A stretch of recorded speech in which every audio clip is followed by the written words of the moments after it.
Hey everybody, 3KO Games here, back with another Empires and Puzzles video. We have version 78 coming out very soon. If you're on Android, you may have been pushed that update already.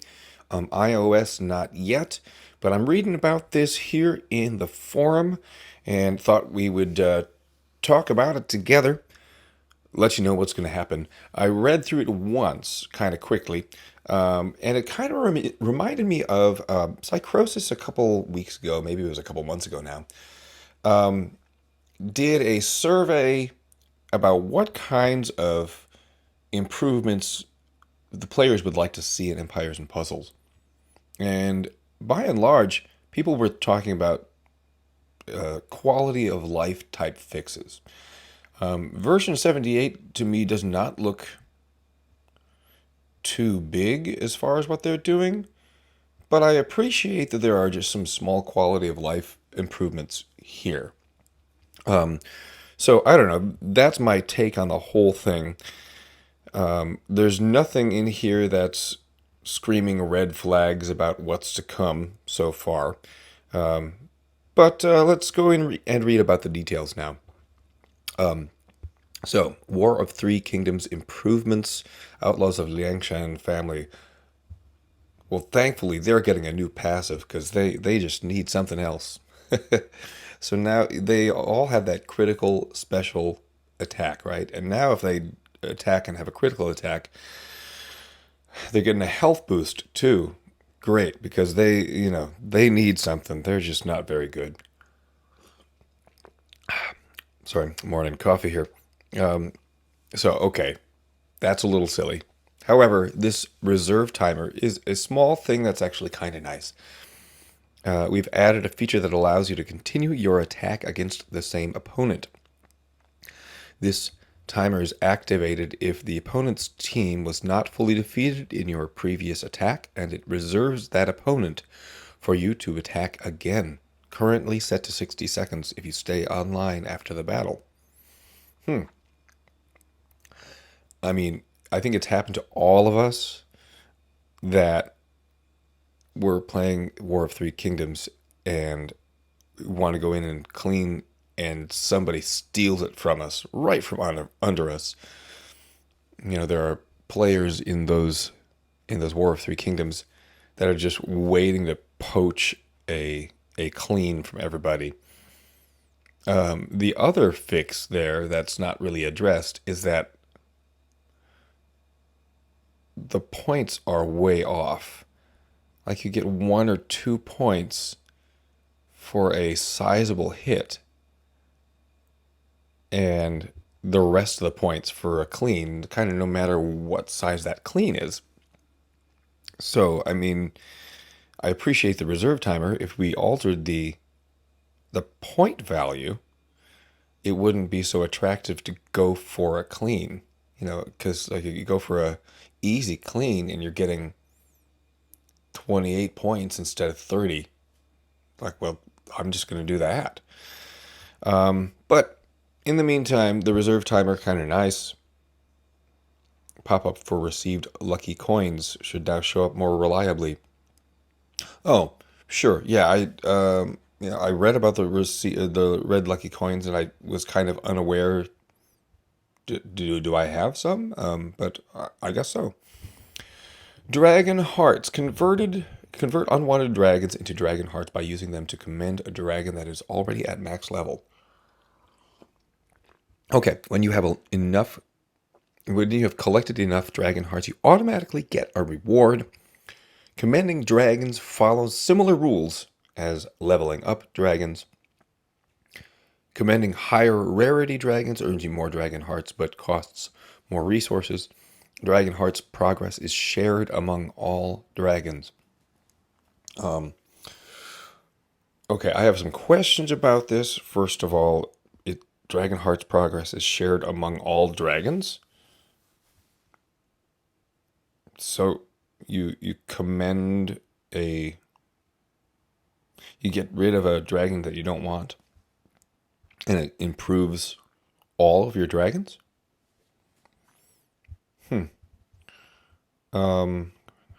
Earns you more dragon hearts but costs more resources. Okay.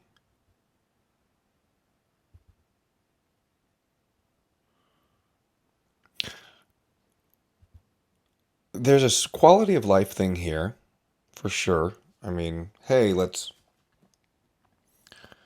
my dragon base is usually full because of all of the trainer dragons and stuff.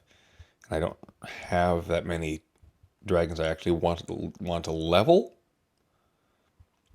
So now I can get rid of some of those, or some of the duplicate 3 stars, or even a couple duplicate 4 stars. I just don't see the dragons getting to a point where I need multiple copies of a 4 star. So that's okay, that's nice. Um, the downside to this is that I've appreciated leveling up a dragon once and knowing, okay, that's the end. There's no limit break 1 and 2. There's no emblems. I just like that. That dragon is now as powerful as they're going to get, as powerful as any of the whales playing this game.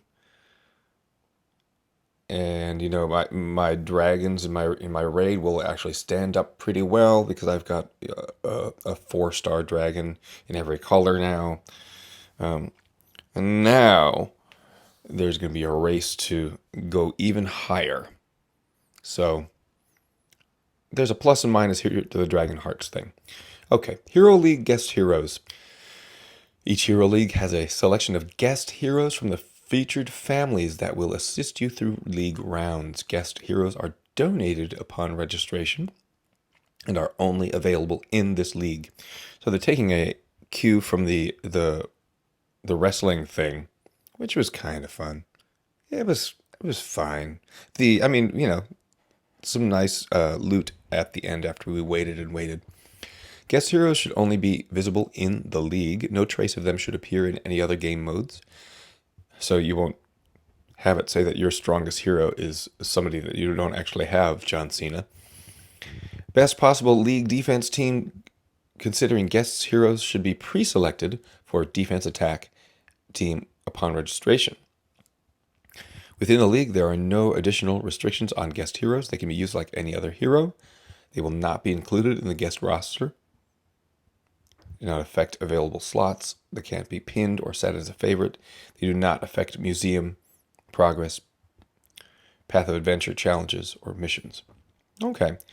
I read an interesting take on this by somebody who's not a super pay to play type player, but has gone in because those are the heroes they have, and maxed out several Valhalla heroes, and maybe some pay to play players are skipping those, are not really that interested in a season 3 costume. So that could make some cheaper to play players. I don't know if you have some of those heroes actually at a disadvantage now, because they had an advantage with a bunch of season 3 heroes that they have maxed out because those are the heroes they have. And now, we're just going to give those to everybody. I don't know. I think that's interesting. That was an interesting take I read in the forum. But overall, it'll just be fun to play with a different hero. Maybe somebody that I don't have.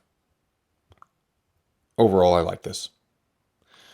Going on Kalevala Event, the booster and stage bosses, yeah, not a big deal. Raid, Brawl, Kalevala family have increased attack defense health and mana generation.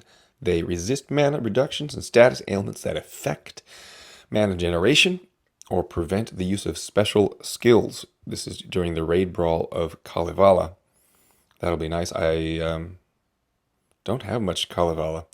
New rule for the family: when a special skill deals damage, the target gets negative 30% accuracy for 2 turns. I have to assume that if they are hit, if your Kalevala family hero is hit by special skill damage, then the attacker, or no, backwards.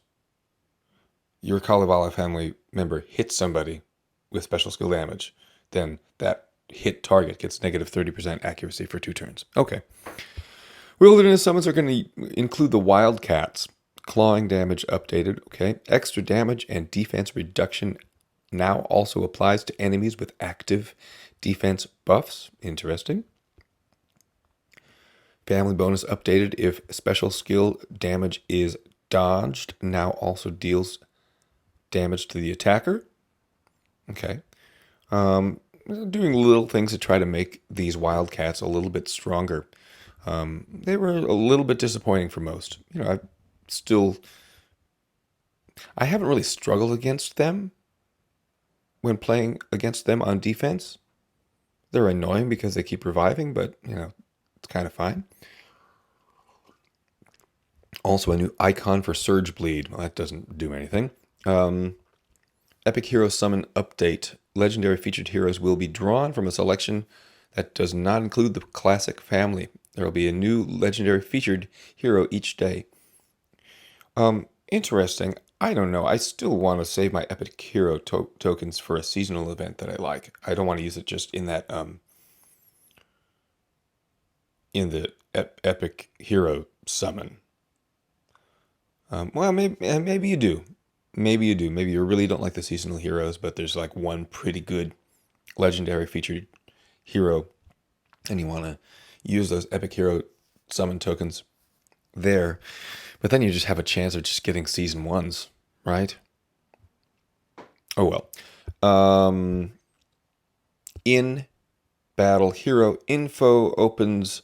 A hero info panel opens when you long press on a hero during battle. Now it no longer immediately closes. When you release your finger, the panel now remains open until you tap again outside of it. That's fine. Sure. I'm used to holding my finger there, but thanks. Sure. I like this next one. Recommended Alliances update. Now shows how active the alliance is, shows average team power of the alliance, and it shows if some of the members have been inactive for multiple days. Even when you're trying to recruit and you're trying to tell people about your alliance, these are some of the things you have to like put in the text as you're trying to recruit. But they can see that now from the heading of the alliance. Like, yeah, here's where our team power average is. We are active. Everybody plays. We don't have any deadwood in our alliance. It's nice. A couple of improvements they're pretty nice.